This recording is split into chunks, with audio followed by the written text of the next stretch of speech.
Kashmir police पारां मुक़ाबले दौरान वधीक ॿिनि ॾोहरनि खे मारण जी दावा कई वई आहे। बख्शियापुर थाणे जी हद में ॾोहरनि सां मुबैना मुक़ाबले दौरान वधीक ॿ ॾोहरी मारिजी वियल ॾोहरनि जो अंगु टे थी वियो आहे। SSP चयो मुक़ाबले दौरान मारिजी वियल ॾोहरनि जी अब्दुल करीम पुटु हुसैन बख्श बंगवार ऐं आहड़ खान पुटु अब्दुल हकीम बंगवार तौरु सुञाणप कई वई। राणो स्टाफ जो मुक़ाबले दौरान बंगुल बंगवार भी मारिजी वियो हो। SSP कश्मीर चयो अवांखे अपडेट कयो त कश्मीर पुलिस पारां मुक़ाबले दौरान वधीक ॿिनि ॾोहरनि खे मारण जी दावा कई वई। SSP चयो आहे त बख्शियापुर थाणे जी हद में ॾोहरनि सां मुक़ाबले दौरान वधीक ॿ ॾोहारी मारिजी वियल ॾोहरनि जो अंगु वधी टे थी वियो।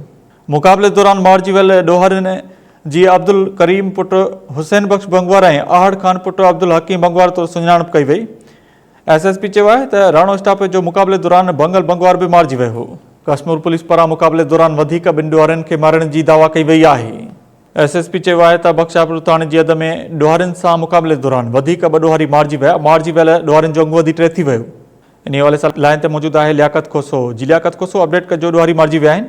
जी बिल्कुल, अॼु सुबुह जो बख्शियापुर पुलिस थाणे हद में जेका ॾोहरनि पारां कार्रवाई कई वई। उहो इंडसाइव ते जेको फ्रॉड जा वाक़िया आया उन सिलसिले में वधीक ॿ जेका आहिनि सो ॾोहारी पुलिस पारां मारिजी वञण जी तस्दीक कई वई आहे।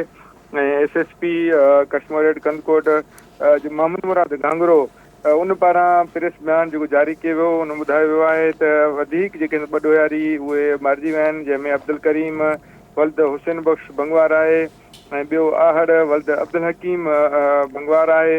इहे हाणे बाद में उन्हनि जो चवणो हो त उहे मारिजी विया। इन खां अॻु में हिकिड़ो जेको मारिजी वियो उनमें उनजो नालो जेको ॿुधायो आहे उहो उनजो अज़ीज़ुल्ला, उनजो नालो ॿुधायो वियो बाबले जेका सो बंगवार आहे, उहो उनजो नालो ॿुधायो वियो। उहो पहिरियों मारिजी वियो ऐं बाद में मारिजी विया। हाणे मारिजी वियल जो अंगु वधी उहो टे थी वियो आहे। टई जेके सो बंगवार ज़ात पिया ॿुधाए पिया वञनि। SSP जे तर्जुमान ॿुधायो आहे त पुलिस इंडसाइवे ते जेका सो गश्त दौरान ॾोहारी जेका सो फुरलुट करे रहिया हुआ त पुलिस वाक़े वारे हंधि पहुची वई ऐं इन दौरान मुक़ाबलो थियो। मुक़ाबले में टे जेके ॾोहारी आहिनि उनमें बंगुल बंगवार आहे, आहड़ बंगवार आहे ऐं बाबले बंगवार आहे।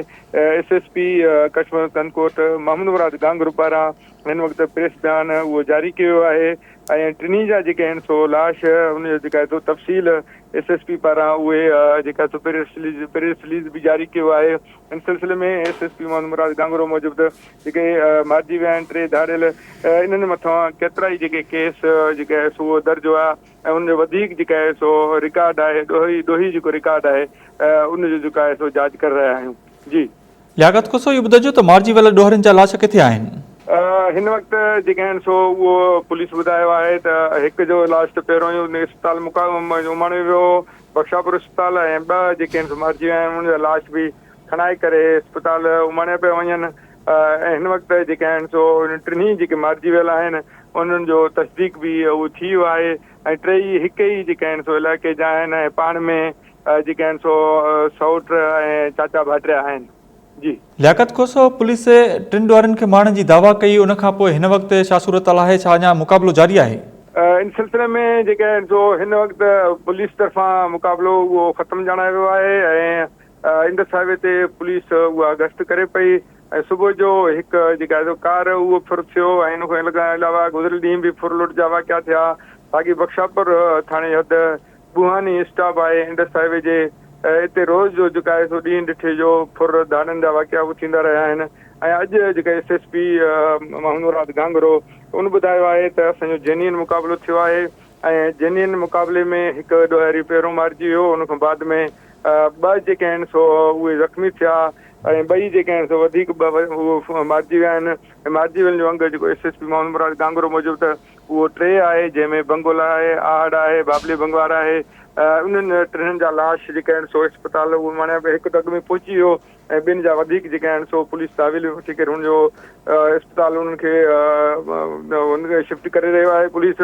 ऐं हिन वक़्तु जेके आहिनि पुलिस जेका आहे सो उहा वापसि थी आहे ऐं इंडसाइवे ते गश्त दस्तूर उहो जारी आहे, जॾहिं त इलाइक़े वासियुनि बि मारिजी वियलनि जो जेको आहे तस्दीक करे छॾियो आहे। जी लियाकत खोसो, ज़ख़्मियुनि खे हिरासत में वरितो वियो आहे या हमेशह जियां फरार थी विया आहिनि? ज़ख़्मी जेके आहिनि सो उनमें जेके इलाइक़े वासियुनि मूजिबि त हिकु ज़ख़्मी थियो हो ऐं हिकु त मौक़े ते मारिजी वियो ऐं ॿियो उहो पाणी में ॿुॾी फौत थियो आहे ऐं टे जेके ॾोहारी हुया ऐं ॿियनि ॿिया जेके आहिनि सो उनजो तस्दीक पुलिस बि न कयो आहे ऐं ॾोहारियुनि जो अंग केतिरो हुयो ॿिया जेके आहिनि फरार थी विया आहिनि ऐं ॿियो को ज़ख़्मी जी बि तस्दीक ईअं न थी आहे ऐं पुलिस मूजिबि ते जेके ज़ख़्मी आहे इहे ॿ वधीक इहे ॿई जेके आहिनि सो उहे फौत थी विया आहिनि ऐं हाणे हिन वक़्तु जेके फौतियुनि जेके मारिजी वियल आहिनि मुबैना ॾोहारी उहे उन्हनि जो अंग उहो टे थी वियो आहे।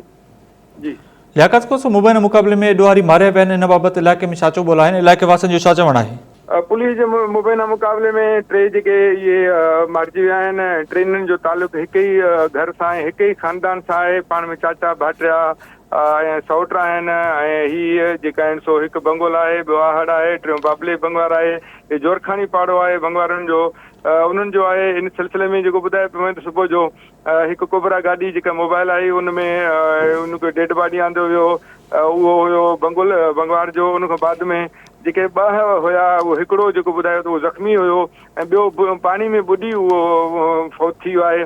इलाइक़े वासियुनि जी इहो चवणु हुयो जॾहिं त पुलिस चयो आहे त असांजो जेन्युइन मुक़ाबिलो थियो आहे ऐं जेन्युइन जेका आहे मुक़ाबले में टे ई जेके आहिनि सो मुबैना ॾोहारी इहे पुलिस जी जेका आहे मुक़ाबले में मारिजी विया आहिनि ऐं इलाइक़े वासियुनि हिन मुबैना मुक़ाबले में मुबैना जेके मारिजी वियल टे ई जेके आहिनि सो मुबैना ॾोहारी आहिनि उन्हनि जी इलाइक़े वासियुनि बि तस्दीक कई आहे। वॾी महिरबानी अपडेट करण लाइ लियाकत खोसो।